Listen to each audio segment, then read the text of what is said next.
Existe desde los años 60 más o menos en Colombia una serie de manuales del ejército que tienen el título de manuales de contrainsurgencia. En todos esos manuales se sostiene que, digamos, el mal para ellos, el virus, está en el cerebro de las personas, en la manera de pensar, y por lo tanto hay que combatirlo.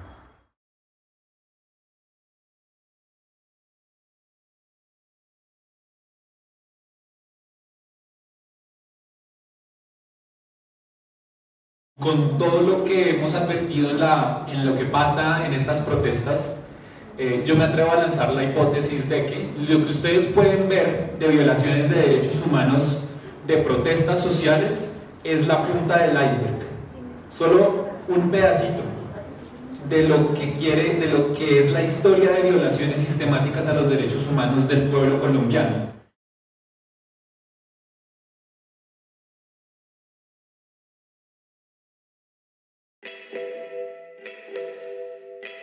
Se pudo ver el racismo y el clasismo muy estructurado. Tenían unos lineamientos muy fuertes hacia el pueblo negro. Cuando ellos manifiestan y el policía que está en el vallado manifiesta que nosotros los negros no tenemos derecho a hacer protestas. Cuando en algunas partes estamos realizando las ollas comunitarias y un policía se me acerca y me dice: es que ustedes no tienen nada que hacer, negros y hueputas aquí. Cuando nos hablan con palabras obscenas. Y no aparte de eso, dicen: es que ustedes las mujeres negras están buenas pero para violarlas. Tenemos varios casos que hemos podido conocer y documentar en donde hay violación, abuso sexual, acto sexual abusivo y pues con los agravantes de que hay situaciones en que son con menores de edad o con personas que no tienen la misma condición de defensa, digamos, dentro del marco jurídico nacional, porque sabemos que hay una violencia que es estructural y eso permite que en muchos casos los hombres, y sobre todo hombres que son armados, hombres que tienen uniforme, tienen allí una relación de poder implícita, no solamente con la ciudadanía, sino con la mujer y los cuerpos feminizados, que hace que puedan acceder de manera diferente a esos cuerpos. Las comunidades que estamos organizadas de tantos años tenemos miedo sobre nuestra vida y sobre nuestro mismo proceso organizativo. Ellos nos advirtieron que habían unas personas disfrazadas, porque esa es la expresión que hay que utilizar, con simbología del crimen, diciendo que iba a haber paro armado. Eso era una mentira. Fue una mentira que alteró la acción organizada de grupos de ciudadanos caleños que se han atribuido el comando de la seguridad. O sea, en Cali, desde hace un año, existen grupos de ciudadanos organizados para atender la seguridad. Y ellos tienen en su cabeza y en su corazón que son el apoyo de la policía. Ellos asumen esa actitud. On the presentation of the final report of the International Observation Mission for Guarantees of Social Protest and Against Impunity in Colombia.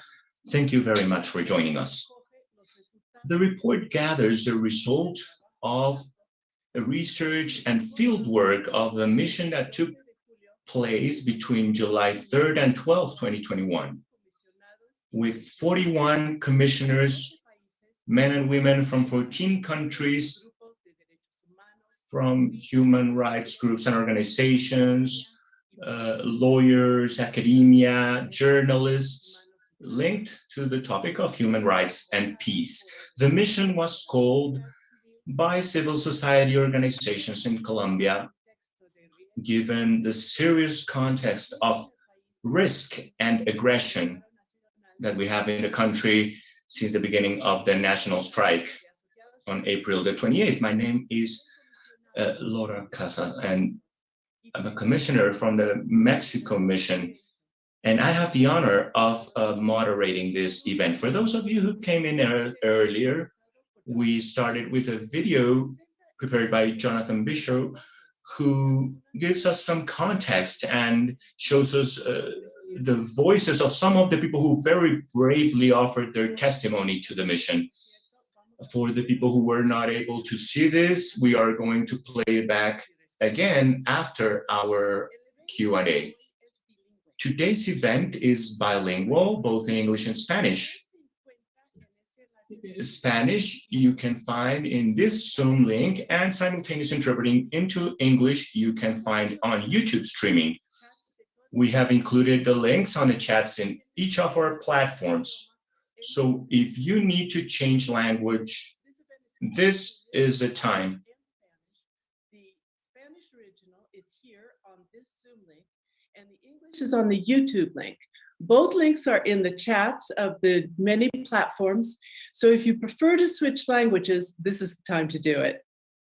Estamos transmitiendo en vivo en muchas plataformas. We are broadcasting live in many platforms, in Zoom, Facebook Live, YouTube, in several countries. Welcome back again to all those people who are joining us from the different countries. Thank you very much to the organizations who are broadcasting and streaming this press conference, which is one more proof of the solidarity that made the work of the mission possible. And we also want to thank our interpreter, Carlos.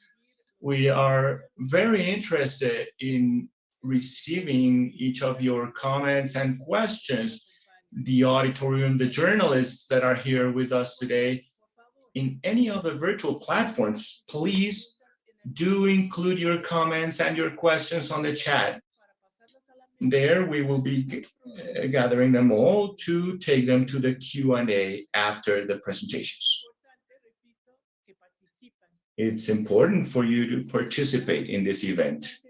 It is also important to highlight that our observation mission, international observation mission, for the guarantees of social protest and against impunity in Colombia was assembled after several delegations to focus precisely on the violation to the right to protest, to demonstrate, which is fundamental in a democratic society, and in the conditions of impunity that cover human rights violations of demonstrators.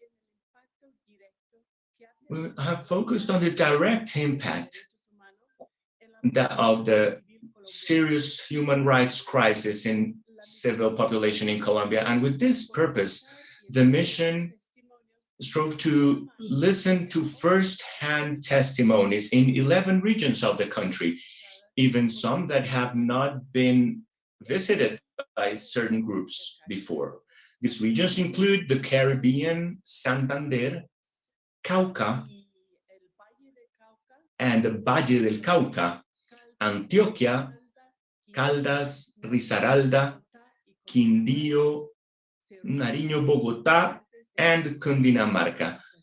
We gathered with members of over 70 organizations, among them people from the strike committees, women's collective, students collective, LGBTI plus committees, human rights organizations, unions, cultural organizations, Indigenous and Afro organizations, among others, as well as with civil groups and paramilitary groups and officials from the different levels of governance, the public ministry, the Attorney General's office, and the National Police. The context analyzed by the mission focuses on the human rights crisis that arose after the mobilizations of the national strike, described by the report as a turning point in contemporary Colombian history. Because of the number of people mobilized, its persistence after months of strike, and the broadness and depth of their demands and the national coverage, and also the intensity of the state and paramilitary repression against it. The report talks about this mobilization stage and talks about the previous mobilizations of students, Indigenous against police violence, demonstrations in favor of the peace accords and the agricultural strike, among many other things. A second important factor is the incorporation in this report of the structural, social, and economic causes in our research. In the testimonies that we received and that we heard, unemployment, poverty, extreme poverty, discrimination, violences, inequality, and displacement, the impact of the extractive model have been recurring topics.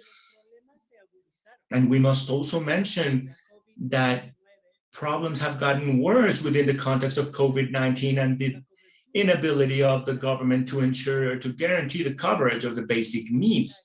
Apart from the authoritarian responses during the pandemic, the demands from the movement and the concrete recommendations from the mission also stem from this broader crisis. We will now take a look at a short video of human rights violations scenes. And this video groups the first rights categories that are contained in the report, which include selective killings, gender-based violence, and forced disappearance.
¡Lo mataron!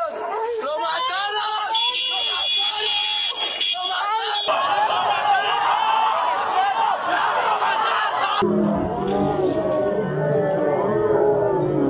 ¡Piro, hijo de puta! ¡Piros, hijo de puta!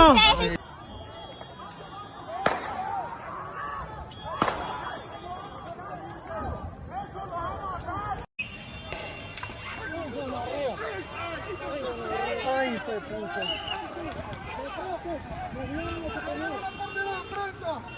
No, hijo de puta. Hijo de puta, le dieron a la directa. ¡Ey! ¡Espérate que son heridos!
¿Listo?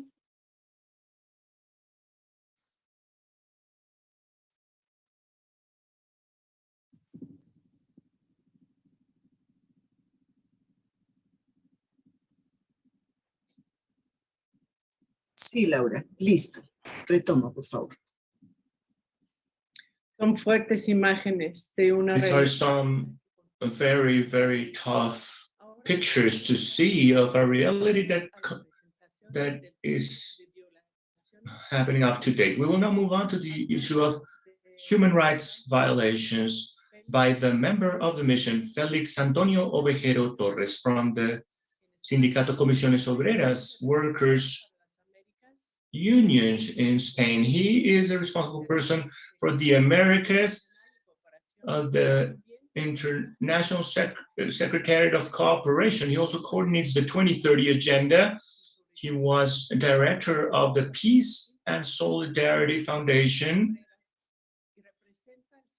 and he represents the union, the workers' union, in different international fora and consulting settings, such as the Forum on International Cooperation and Development of the Ministry of Foreign Affairs. Felix, welcome. You have the floor.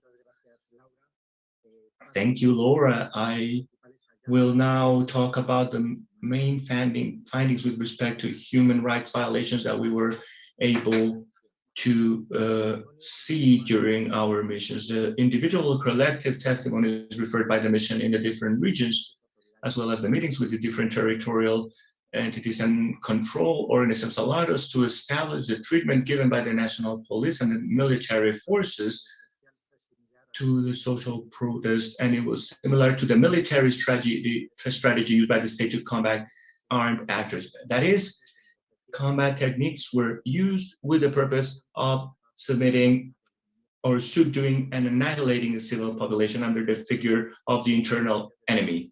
We detected 11 strategies of warfare treatment in the social protest in Colombia: the extensive use and disproportionate use of force, the use of arms with unallowed ammunition, and undue use of ammunition, of allowed ammunition, to cause greater lethality on health and life. Cases were documented of demonstrators wounded with firearms and blunt weapons, methods of persecution to the participants, human rights defenders, people who were wounded from the different interventions of the law enforcement agencies. Also, judicial setups or framings, abuse of power towards demonstrators and non-demonstrators, actions of terror and social control through coups, and there were police officers dressed as civilians during the demonstrations. We could see in regions like Valle del Cauca, Nariño, Antioquia, Santander, the coffee growing axis, the phenomenon of the paramilitary groups and armed groups that, in connivance with the law enforcement, attacked with firearms, attacked the demonstrators with firearms. We were able to identify in different testimonies gender-based violence is manifested in injuries to the bodies of women during the protest, sexual content, threats of rape to brigadiers, demonstrators, and human rights staff. We detected a racist discourse and against Afros and against poor people.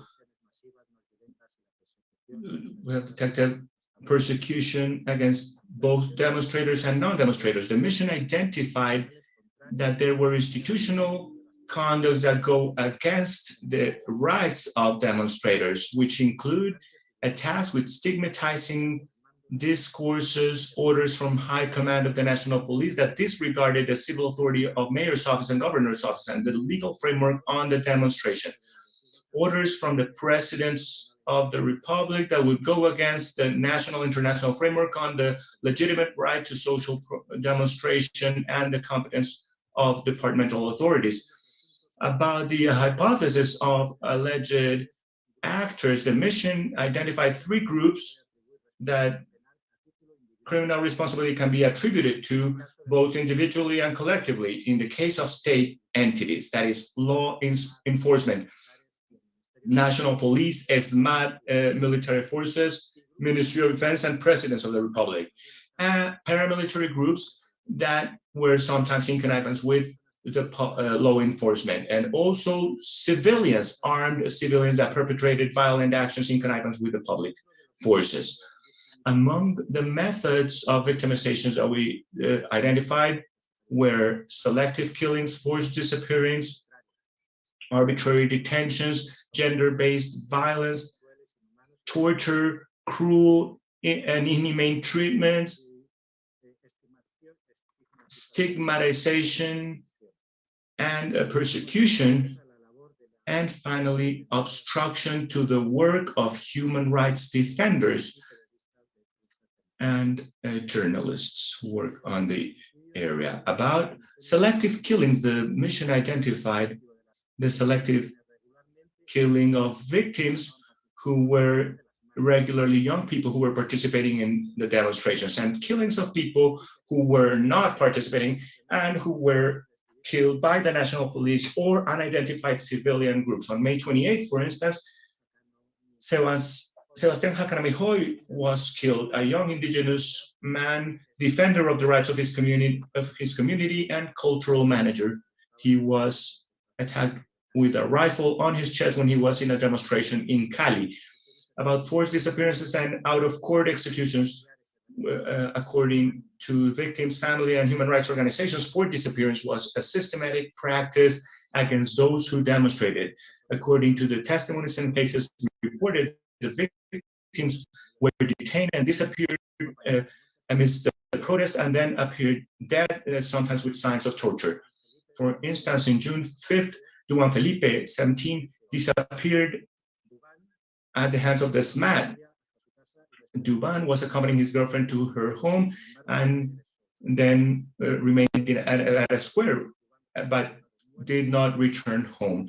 He was then reported on Monday. He was reported dead at the coroner's office in Bogota. His body had blows against his face, his body, and injuries all across. His mother stated the need to activate the urgent search for her son.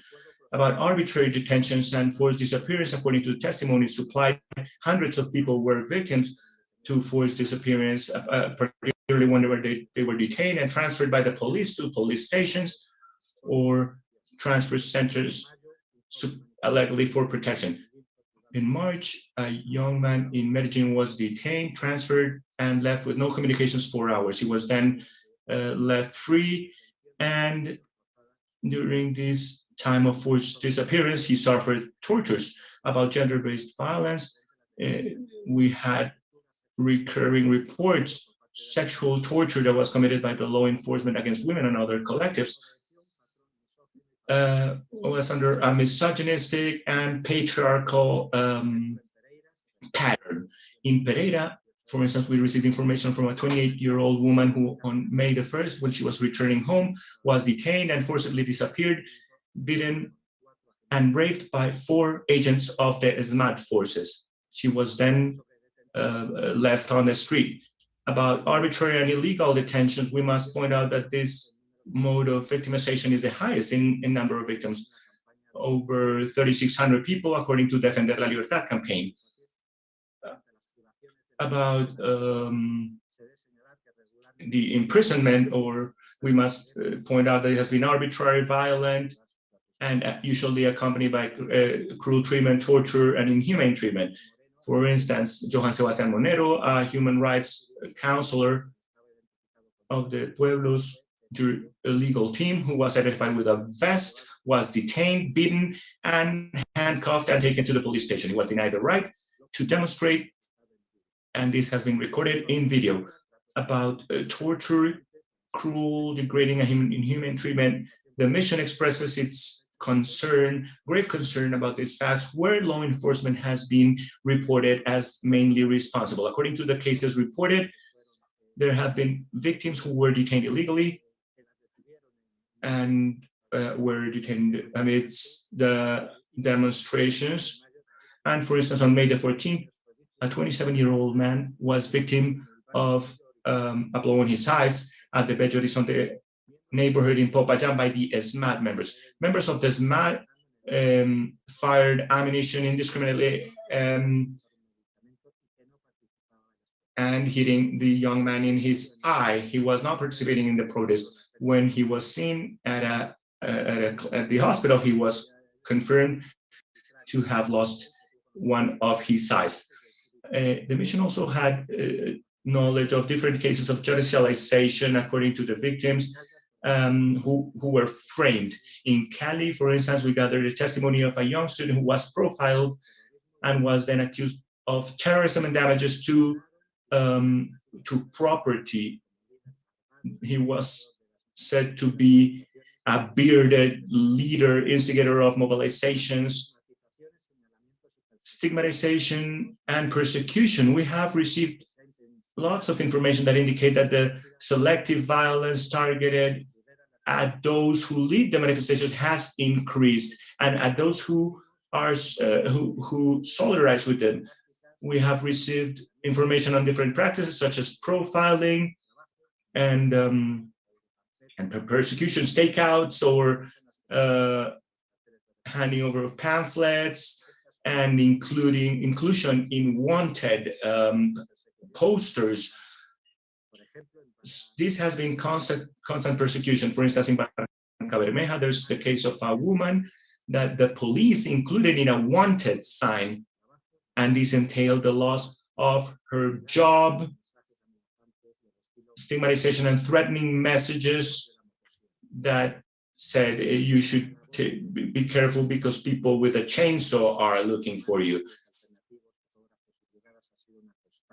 There has been a constant attack against journalists, brigade members. For instance, agents of the SMAT injured, threatened, and detained 22 people that included human rights defenders, students, journalists, indigenous peoples, and social leaders who were exercising the right to protest in the city of Popayán. And we have detected the role of certain groups, corporate groups and companies. We have identified the use of commercial establishments or plantations for the violation of human rights, and they don't allow the entry of human rights defenders. We have identified the use of commercial premises as a center of illegal activities by the law enforcement agents. We also have identified the presence of arms in certain commercial establishments that we know are linked to paramilitary groups. We have evidence that some guilds or companies have promoted hate speech that promotes the stigmatization and violence against demonstrators. We have received notice of unjustified layoffs. For instance, the use of the premises of Éxito chain store in Cali, also public communications from guilds or companies. There was a case in which some companies in the Jumbo municipality started judicial action so that the authorities of the state would drive the demonstrators away. We have received information on how the military forces prioritize the protection of companies and private property over the guarantee of the rights of demonstrators. In Valle del Cauca, there was also an ambulance that was transporting SMAT ammunition, and there were also roadblocks, and they seem to have used ambulances to transport SMAT weapons and ammunition. Thank you very much. Thank you, Felix. I've been told by the technical team that at the beginning of the presentation, audio was lost. And I think that it's important to repeat at least some of the instructions on the mechanics of this presentation of this, which is the final report of the International Observation Mission for the Guarantees to Social Protest and Against Impunity in Colombia. Thank you to everyone attending this virtual press conference. My name is Laura Carlson from JAS, and also a commissioner from the Mexico mission. We are here streaming in a bilingual event in both English and Spanish. Spanish is on this Zoom channel, and the English interpretation can be found on the YouTube link. We have included both links on the chats in each of the platforms. So if you need to switch languages, this is the time. And Spanish. The Spanish original is here on this Zoom link, and the English is on our YouTube channel. So both links are placed in the chat, and if you need to change languages, this is the time to do it. Estamos transmitiendo en vivo en We are broadcasting live on many different platforms, Zoom, Facebook Live, YouTube, and many countries. And this is thanks to the participation of organizations that have been part of the mission, and thanks to the great show of solidarity that makes possible the work of these missions in Colombia and now in follow-up work. We will now move on to a second video of human rights violations that we have documented in the report. In this case, this focuses on torture, cruel treatment, and arbitrary detentions. Let's play it back.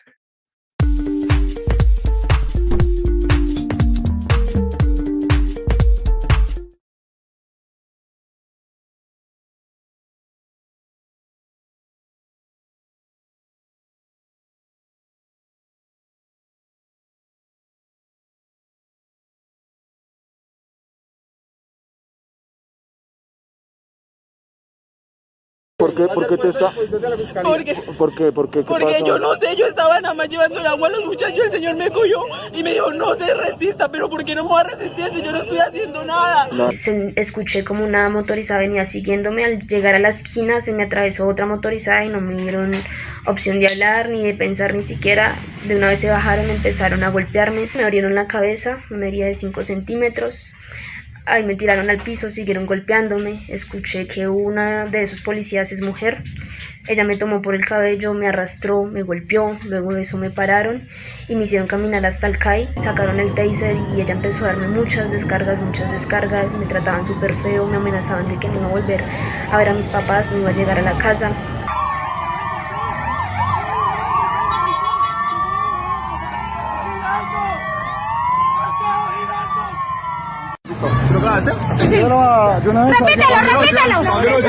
Repítelo. Nombre y cédula. Cristian Daniel Ceballos. Me estoy metiendo, estoy desde aquí.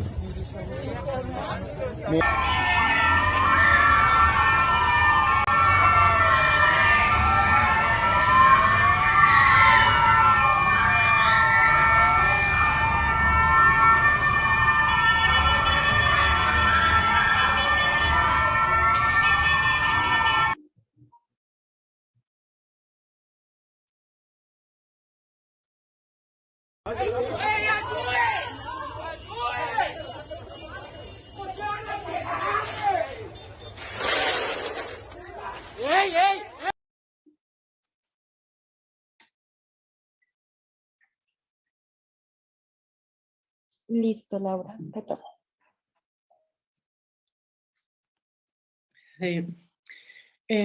También queremos mencionar. We also want to mention that it is very important to include your comments and your questions on the chat so that we can take them to the Q&A session after finishing the presentations. We will now move on to the presentation by Jessica Arellano from Aluna, Mexico, who will be presenting the context of impunity and impacts on civil society. Jessica is a PhD in social anthropology in Mexico City. Her academic training has been developed also at the Philosophy and Arts School of UNAM, the National Autonomous University of Mexico, and Flaxo in Ecuador. She's an expert on ecological, political, environmental conflicts issues, human rights, and socio-political violence in Mexico and Latin America. She is a feminist and human rights defenders. She works in Aluna and in psychosocial support as researcher and part of the advocacy team. She has participated in international mission for guarantees to social demonstration and against impunity in Colombia in the metropolitan area of Bucaramanga, Department of Santander. Thank you, Jessica. You have the floor. Thank you, Laura. Good morning, ladies and gentlemen. I will now present the conclusions of this mission in terms of impunity and then its impacts on the population. Based on the testimonies of victims and information given by human rights organizations, ethnic, social, and women's organizations, we have observed the little effectiveness of Colombian justice to sanction both members of the law enforcement, particularly the National Police and the S.O.S, who have committed serious human rights violations against demonstrators and non-demonstrators during the national strike. Second, agents of the National Police who jointly acted or allowed the actions of civilian groups against demonstrators. Third, the National Police that allowed the action of paramilitary structures within the spaces of the social protest. The methods of victimization and the systemic nature of their application led us to conclude the intention of the damage by the law enforcement with the purpose of physically eliminating the persons who were attacked, apart from causing psychological damage, denigrating them, and disciplining them. We identified a government stance that partially recognizes, denies, or minimizes the serious human rights violations within the framework of the national strike, apart from the non-recognition of excessive use of force by the National Police and the S.O.S. The few criminal and disciplinary investigations against members of law enforcement demonstrate impunity as a cross-cutting element in the actions of state actors and of the paramilitary phenomena. In the fourth, we identified the actions of three institutions: Prosecutor General's Office, the Attorney General's Office, and the National Police. I will give you a brief account. We look at it with concern, the multiplicity of reports with respect to the lack of independence of the Prosecutor General's Office, Fiscalía General de la Nación, that has made decisions that could favor politicians and civilians linked to paramilitary structures and members of law enforcement that have been investigated for their alleged responsibility in serious violations of human rights.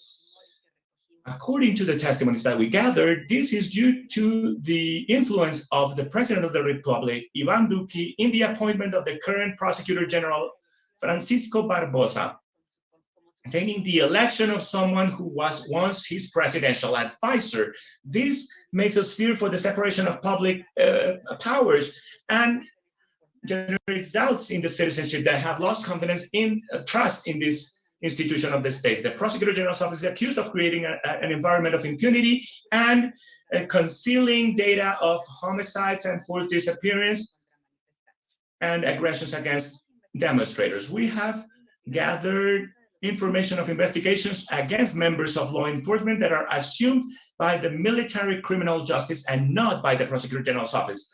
Colombian Constitution establishes that the military justice under the Ministry of Defense is only competent to investigate the members of law enforcement that commit illicit actions related to their service. Therefore, it should be the prosecutor's office that should investigate the contexts that constitute violations against human rights. Otherwise, a mechanism is generated that limits access to justice with objectivity and impartiality and generates a setting of impunity and conditions for repetition of the damage. Most of the people interviewed by the mission do not trust the presenting reports because there are no guarantees for this. The terror is seen in the testimonies of persons who have been stigmatized, persecuted, and threatened to be killed. The mission was informed of the existence of a denial policy with respect to the forced appearances and gender-based violences and discrimination and sexual orientation-based violences. We also have the negligence from the Prosecutor General's Office to activate the mechanism for urgent search of persons that have been reported as disappeared within the framework of the national strike. Allegedly by the members of law enforcement, particularly the police and the S.O.S, paramilitary, and unidentified civilians. According to the organizations, there was a list of around 379 cases, and we still don't know where around 60 people are. In this case, forcibly disappeared victims appeared with signs of torture or were murdered. We don't know the results of the investigations or sanctions to the perpetrators of this crime against humanity. In 20 cases of homicides against demonstrators and non-demonstrators, we presume the responsibility of police agents, particularly the SMAT. The mission expresses its concern to the Colombian state and the international community about the reports received about the non-action of the Attorney General's office in its mission of protecting, exercising, disseminating, and preventing violations of human rights, particularly the functions of the Attorney General's office and the Ombudsman's office. It must be documented that most of the cases of people who were imprisoned by the police or by the SMAT were not presented before the competent authorities for judicialization. Among some of the reasons that were said were the high level of torture that the victims had been subjected to, and the fact that there were no actual charges for them to be transferred to the detention centers. The human rights violations that were documented are possible because there's a structural impunity from the Colombian state. That is, impunity operating legally, socially, and politically. With respect to the impacts of repression of the demonstration within the framework of the national strike, we want to say that for the mission, it is clear that there is a policy of terror expressed in the political use of warfare against the demonstrators with finger pointing, stigmatization, fear mongering, and impact on living conditions. One of the impacts of impunity has to do with the normalization of the most atrocious crimes that are being committed against this generation and the historical intergenerational damage. It is concerning that the killings, disappearances, tortures, arbitrary detentions be normalized, not only by state actors, but by society and even non-government and international organisms. In terms of healthcare, youth is a highly vulnerable sector because they don't have timely access to vaccination scheme or healthcare within the framework of the COVID. And they represent the economically active population mainly. And to this, we also have the injuries caused by during the social demonstrations. We became aware of the testimonies of young people who became temporary or permanently injured physically or mentally, and also the impact on their dignified living conditions. The results of these tortured, sexual tortures, maiming or mutilation in their bodies or against their eyes or faces prevent many young people to return to their regular jobs or activities, both in the public and private settings. Food as a basic and fundamental right for life is being violated in Colombia. According to interviews with young people from the lower social classes, most of them before the pandemic had access only to 1 meal per day. The points installed during the strike allowed them to have access to 2 or 3 meals per day, thanks to the actions of university students and human rights and social defenders that have organized soup kitchens during the strike. This has allowed us to solve some basic rights concerns. We have borne witness to the fact that many of the people have been left without a job because of the stigma, because of the damages to health or mental health, because of the time that they devote to political activity, or because of the need to downgrade their profile given the police persecution. This also prevents them to access the rights to housing and education. Many young people have lost their homes given the impossibility of paying their rent, which in some cases has caused that young people are left homeless and jobless. This fear-mongering and terror policy has brought unconditional impacts such as fear, insomnia, and post-traumatic stress disorder for demonstrators, for medical and human rights brigades, and for the population in general. As a teacher told us in Valle del Cauca, whoever is afraid to die, don't be born in Colombia. We also want to highlight that the problem is not only that they're killing, disappearing, but how are they doing it? The constant injuries, the threats, and the breaking of the social fabric are a message and a strategy of terror.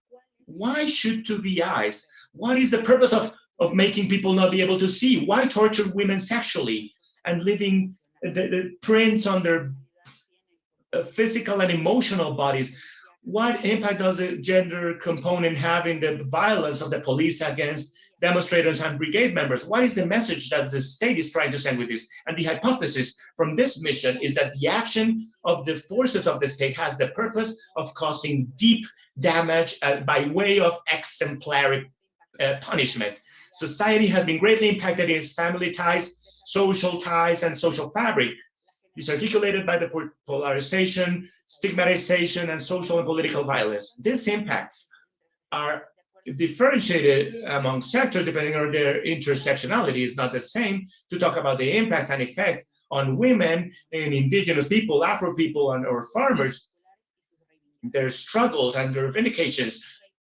The mission reaffirms that the persons who participated in the demonstrators are not vandals and are not terrorists. We solidarize with them in their search for better living conditions for the present and also for the future. These are people who are trying to find non-armed forms of survival, who are building non-violent alternatives to meet their basic needs, such as the soup kitchen that helps feed everyone who comes close, thanks to the efforts of farmers who are giving away their products, students and mothers, heads of household who are cooking every day to feed these young people in resistance. The strike represents the hope of transformation, a political transformation, economical and social transformation, the historical time to set new foundations for structural change, strengthened through art, solidarity, and collective action, aiming for dignified living conditions for the future of Colombia.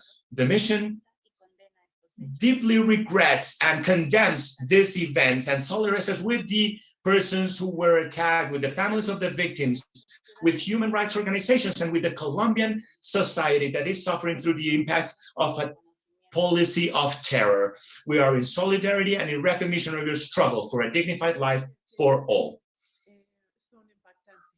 Thank you, Jessica. These are heartbreaking mentions of impacts. Let us move on to the final point, the point of hope. We have seen the multiple violences within the context of repression and the structural causes of impunity. And now we will be presenting some pictures of hope that account for the joy, culture, arts, and solidarity that are truly the spinal cord of this movement.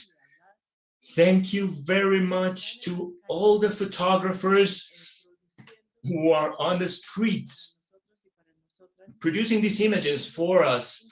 And here we will present a short video on hope.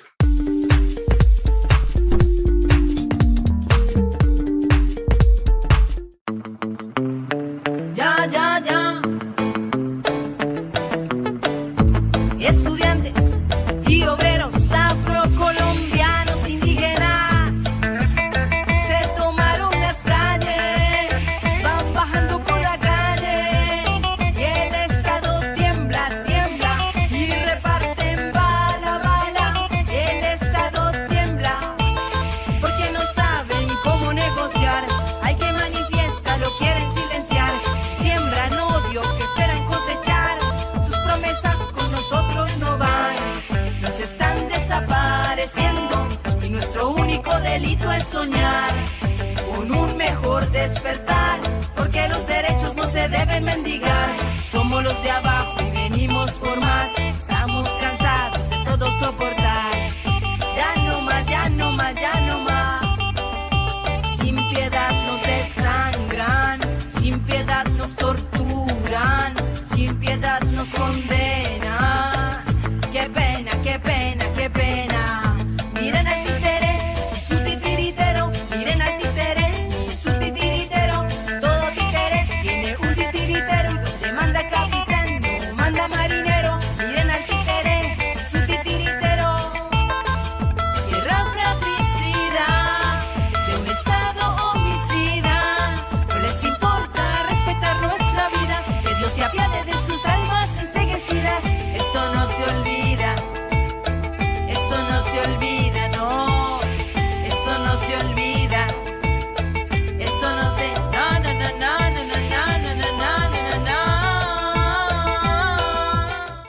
Permiso, Laura, al aire.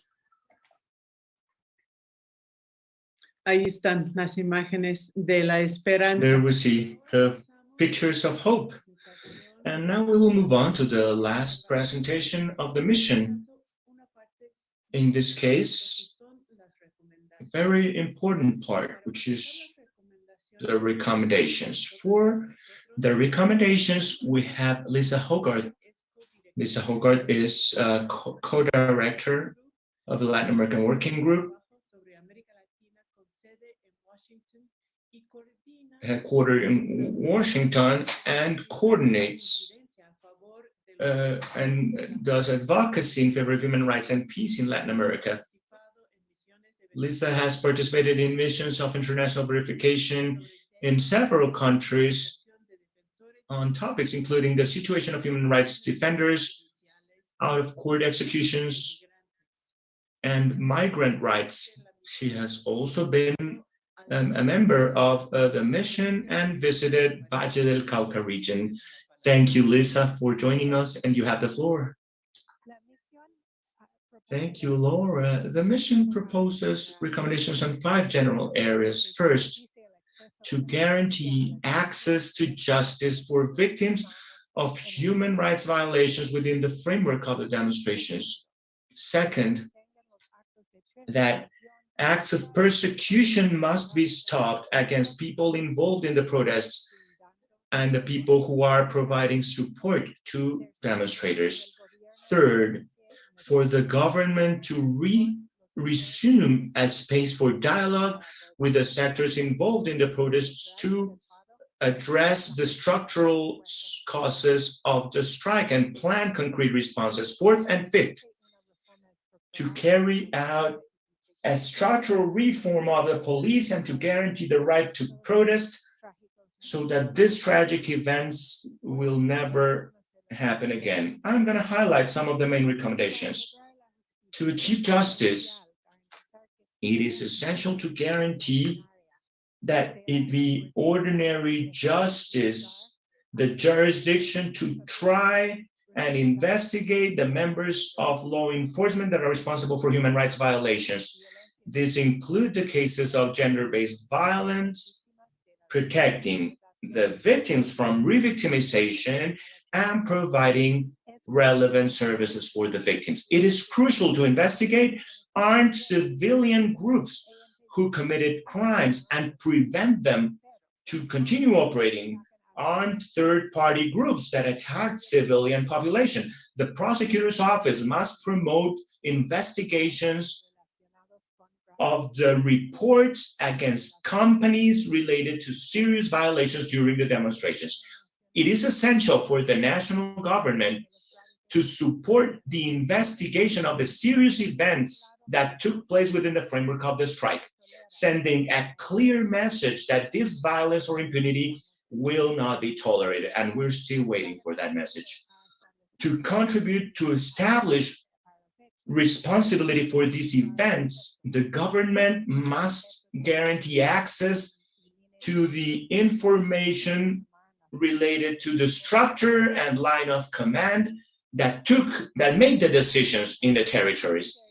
It is essential to treat forced disappearance cases more seriously. The mechanism for urgent search must be activated in these cases. The prosecutor's office must advance the investigations of these events that are crimes against humanity. Apart from guaranteeing justice for victims of violence, it is necessary to stop acts of persecution and undue use of the justice system against men and women leaders of the protests, demonstrators, journalists, and persons who have advanced actions for the defense of human rights, first aid, or solidarity. Persons who have been arbitrarily detained must be freed. Human rights defenders, journalists, social communicators, and members of healthcare brigades must enjoy the adequate protection to allow them to exercise their functions. It is essential to stop any attempt for reforms that represent going back with respect to the rights to protest. It is essential for the Colombian government to resume a binding space for dialogue with the participation of the sectors involved in the protests, including youth, indigenous organizations, Afro organizations, women's and LGBTIQA organizations, as well as unions and other members of civil society. This dialogue must address not only the guarantees to the right to protest, but also the structural causes of the strike, including the need to guarantee opportunities for studying, working, and living a dignified life for marginalized young men and women. The national government must not hinder the necessary dialogue locally and regionally. It is urgent that to have a deep and structural reform of the police to make sure that these events will never happen again. This has to go beyond changing the colors of the uniforms or adding some human rights courses. There must be a broad space for discussion with civil society on how to reform the police. The reforms must include, at a minimum, the demilitarization of the police, transferring it from the Ministry of Defense to a civilian ministry, and ensuring that the cases of human rights violations be taken on by ordinary justice, not by military criminal justice. It is urgent to dismantle this map.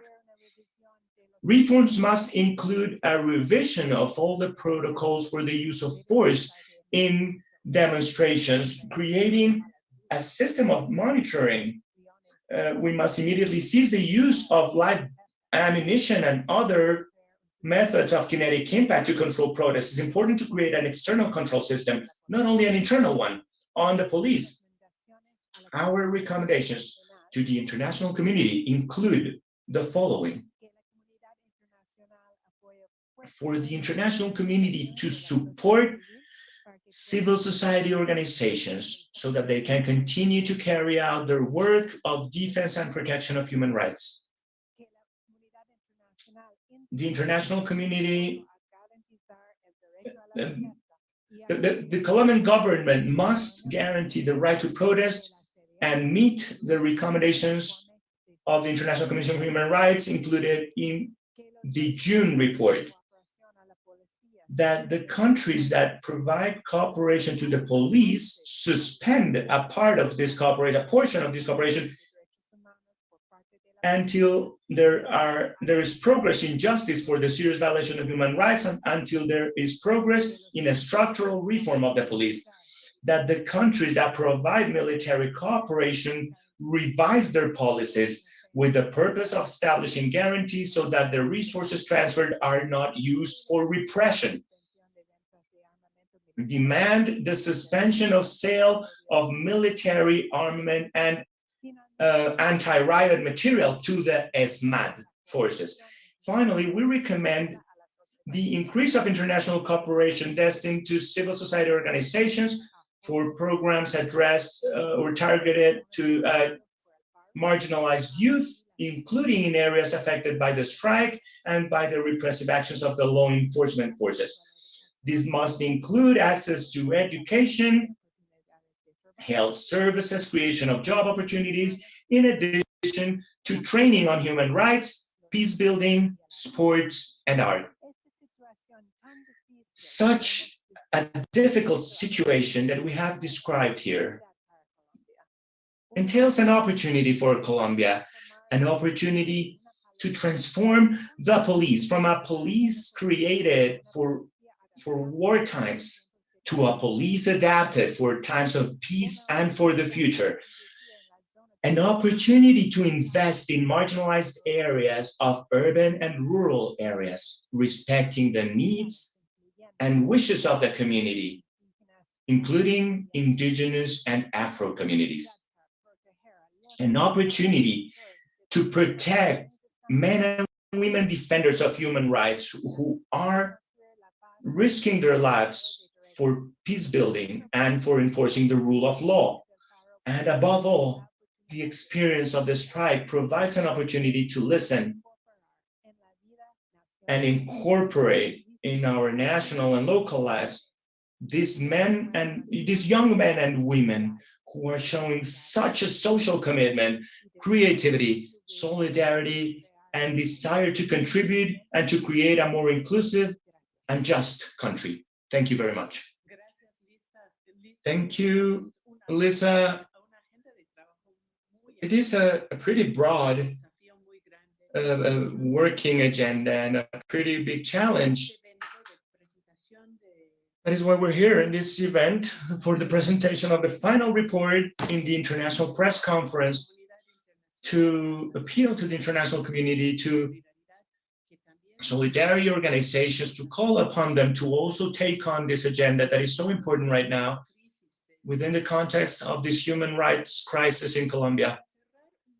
To close, we are going to watch a segment of a video with Father Bruno Marie Dufay.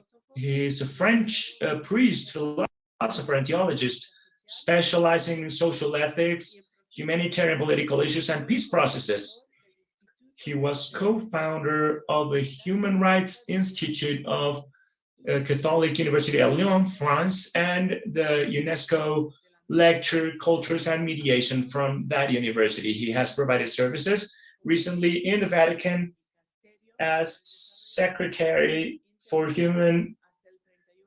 Integral Human Development until July 31st, 2021. And I also want to use this time to reaffirm that we want to see your comments and your questions on the Zoom chat. After we finish this session, in the Q&A, the persons who are here on Zoom can open their mics to ask their questions. And for you on other platforms, Facebook Live and social networks, please do share your comments and questions on the chat, and we will take them to the Q&A session after the video. Let us watch the video now.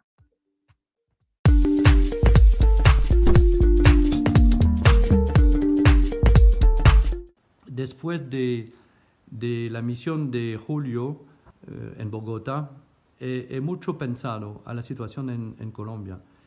Y la cosa más importante que me parece es que hay una ruptura, una fractura de la construcción de la solidaridad social en este país, y esta ruptura es muy grave. Yo pienso que hay un papel de la Iglesia que sería de ofrecer espacios para la palabra, para todos los que quieren hablar y dialogar, porque no se puede continuar matar y estar en una violencia permanente con todos los que quieren vivir, que quieren construir un futuro juntos y que quieren combatir para los derechos humanos de todos y de todas. Para eso es importante pensar de nuevo un contrato social que es fundamentalmente un contrato para la vida y para proteger a la vida de todos y particularmente de los que están en el movimiento social. Este contrato debe ser construido a partir de los deseos y de las preguntas que están en el centro de este movimiento. El deseo es un deseo de vivir, de los adolescentes y de los jóvenes. Vivir, estudiar, tener un empleo, tener una casa, vivir con dignidad. Cuando un país no respeta a los jóvenes, al deseo de vivir, al deseo de la vida de los jóvenes, no se puede pensar al futuro, no se puede pensar que vamos a construir un futuro en paz. No se puede pensar que un país se puede construirse y abrir al futuro cuando no se respeta a la vida de los jóvenes. Los jóvenes son el futuro. Resistir es creer y creer es crecer.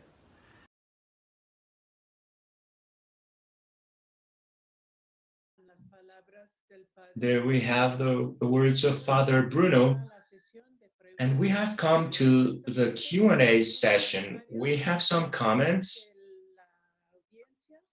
from our audience. Maria Elena says, with this report, you support the mechanisms used by the current government, and it shows the plans. Rosario Montoya says, good morning. Thank you for aesthetically gathering the reports of civil society. Great report. Greetings and welcome to this new human rights report on Colombia, the most dangerous place for social leaders. Pablo Ruiz through SOA Watch. Leonard Patiño says, the violence from the people of us, from demonstrators, is not the solution either. But the violence against police officers is not acceptable. You cannot fight violence with violence. Milton Bolaños tells us if there's no union, everything will continue as it is or even worse. For the people on the Zoom chat, or on the Zoom session, please, you can activate or unmute your mic and tell us your comments or questions to the panel. We also have a very specific question, which is where can we find the link to the report? And we will be including the link to the almost 100-page full report and also the Zoom chat. Any questions?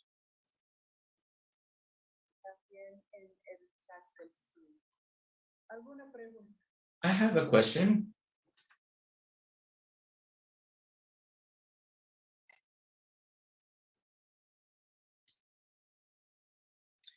Aquí tenemos una pregunta del periodista. We have a question from Danilo Arias. How transcendent is this report for the international community? Perhaps some of the speakers could tell you in your different countries what work is being done with this report and what have been some of its impacts.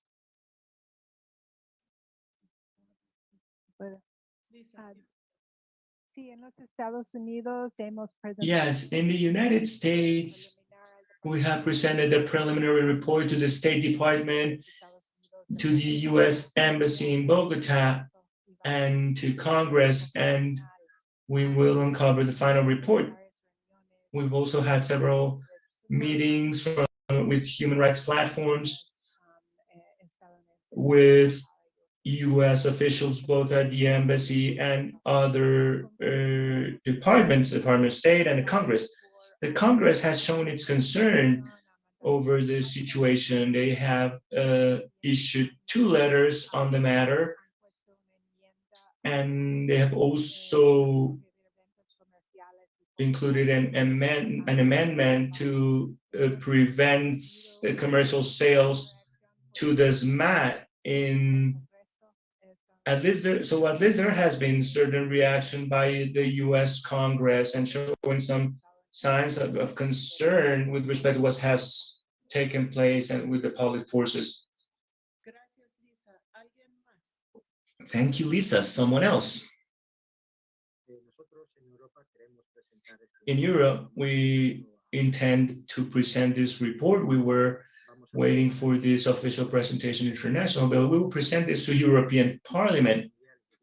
We would love it if it were victims or victims' relatives who could present these conclusions to European Parliament. We will also be presenting this in the Congress of Deputies in Spain. We will form a group on Colombia with the different regional parliaments, and we want to use this occasion for that. And we will also show it to the government and the parliament groups, both the government supporters and non-government supporters. Thank you, Jessica. In the case of Mexico, we have been working with the Colombian embassy and consulate. We are waiting because they are changing their staff. So we are waiting for an appointment to be able to officially submit the report, also with the Secretary of Foreign Affairs. and also in constant coordination. I mean, we're interested in this getting to civil society. We're coordinating with different platforms of Colombian people in Mexico, and we will hold some cultural events so that the mission will return this information to the Colombian population that is outside Colombia. Thank you, Jessica. It's great to see you have actions facing governments, multilateral bodies, and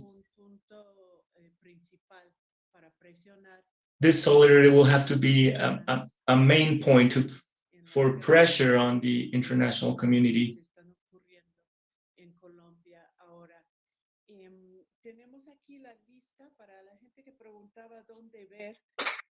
So for the people who were asking where you can see the organizations that have participated in the mission, you have the report, among them coeuropa.org.co, sinep.org.co, forjandofuturos.org. Well, as you can see on the slide, there we have some of the web addresses where the report is to be disseminated. This has been a big effort, including many different organizations who will continue to disseminate, to work, to promote this report as a very serious obligation that we have towards all the brave men and women who gave their testimony in the visits of the mission to the 11 regions and the dialogues, the discussions we had with them in Bogota. We know that this is not the end of this work. This is just merely another starting point. And we will remain together. We'll remain in touch with you. I'm not sure whether there are any more questions. Let me check. Are there any more questions? It would seem there are not, but at any time, you can request interviews, further information, or submit your questions to the organizations listed on the slide so that we can keep in touch.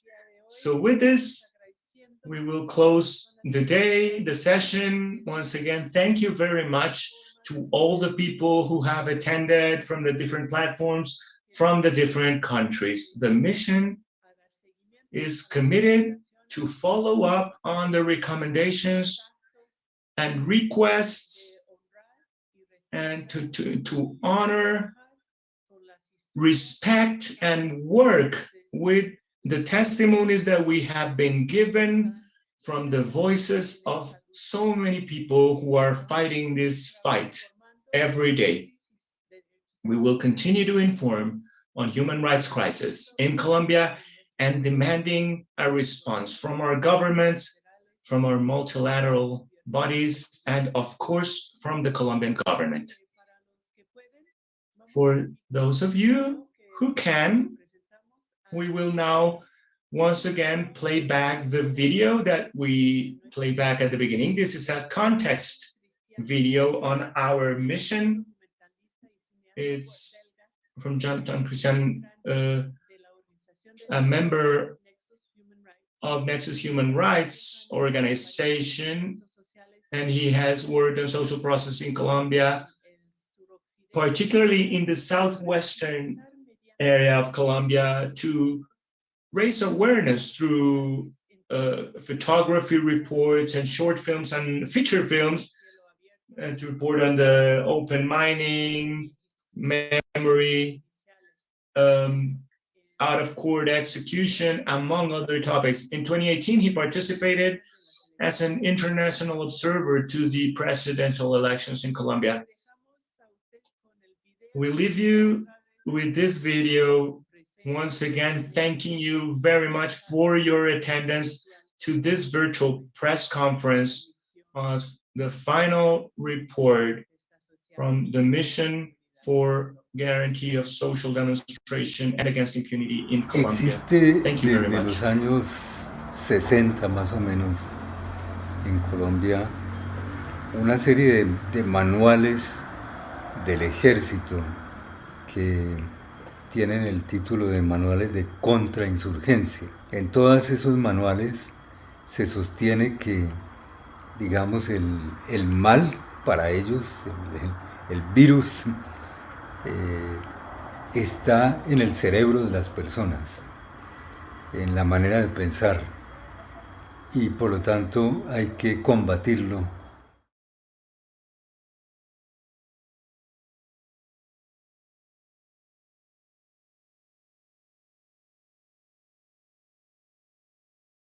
Con todo lo que hemos advertido en lo que pasa en estas protestas, yo me atrevo a lanzar la hipótesis de que lo que ustedes pueden ver de violaciones de derechos humanos, de protestas sociales, es la punta del iceberg.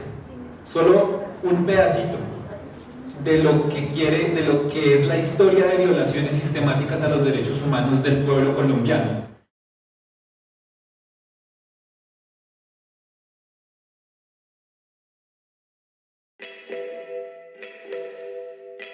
Se pudo ver el racismo y el clasismo muy estructurado.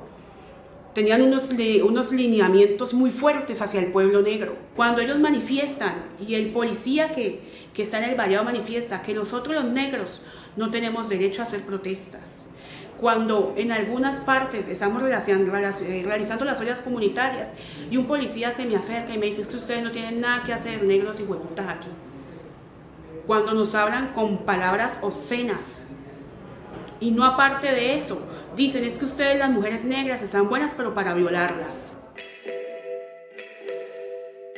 Tenemos varios casos que hemos podido conocer y documentar en donde hay violación, abuso sexual, acto sexual abusivo y pues con los agravantes de que hay situaciones en que son con menores de edad o con personas que no tienen la misma condición de defensa, digamos, dentro del marco jurídico nacional, porque sabemos que hay una violencia que es estructural y eso permite que en muchos casos los hombres, y sobre todo hombres que son armados, hombres que tienen uniforme, tienen allí una relación de poder implícita, no solamente con la ciudadanía, sino con la mujer y los cuerpos feminizados, que hace que puedan acceder de manera diferente a esos cuerpos.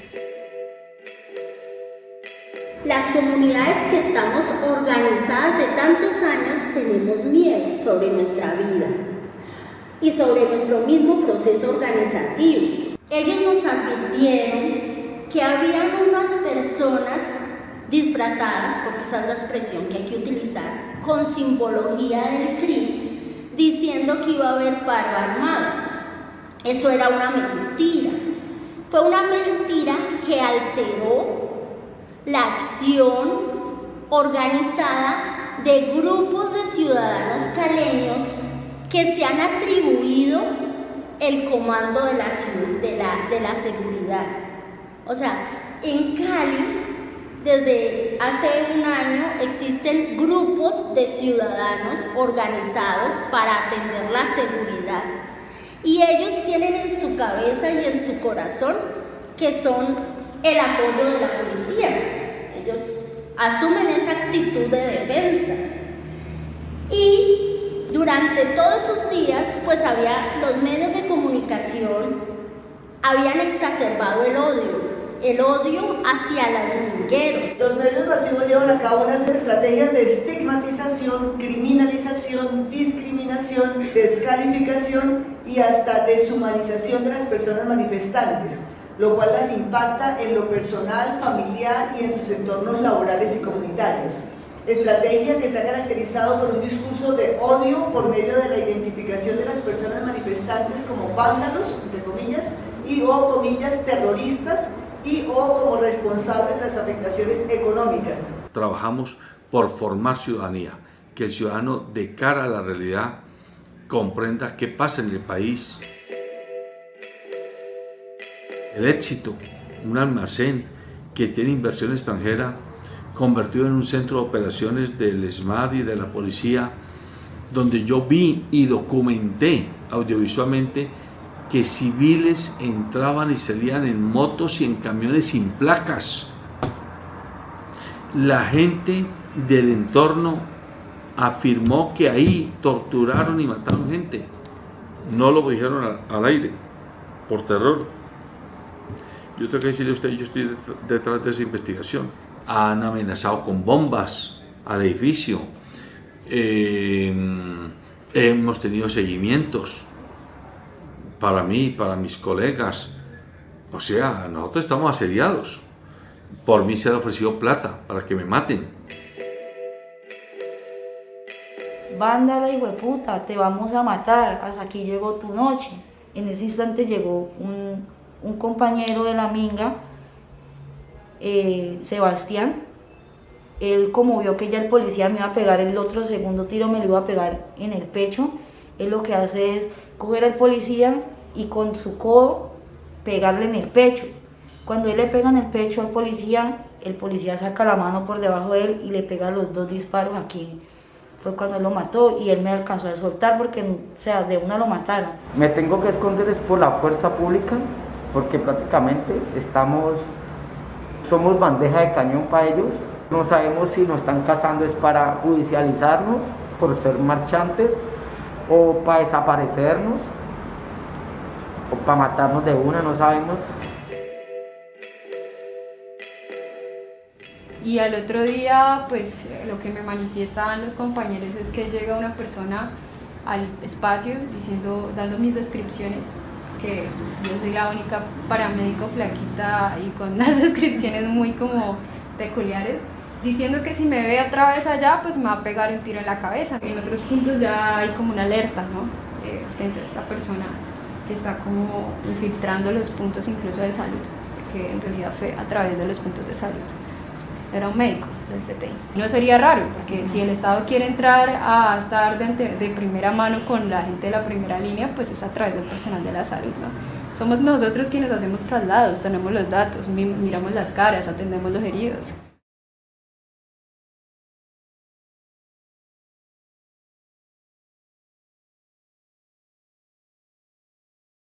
La gente se está muriendo y no se está muriendo solamente porque no tienen hambre. Los niños que fueron gaseados están muy graves. Hay una cantidad de heridos de los jóvenes que no pueden caminar.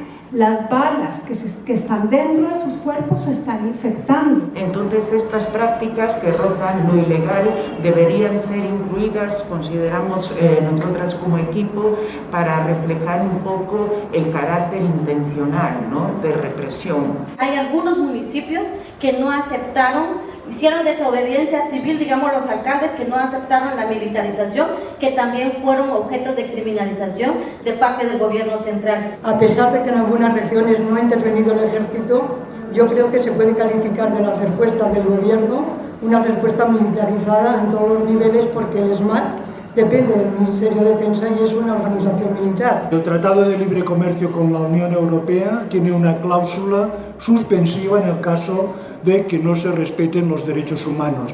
Yo creo que hay que exigir a la comunidad internacional el cumplimiento de estas cláusulas suspensivas mientras no se cumplan estos derechos humanos de una manera fehaciente. Apenas las víctimas están empezando a hablar y que solo lo hicieron en el marco de quienes venimos a nivel internacional.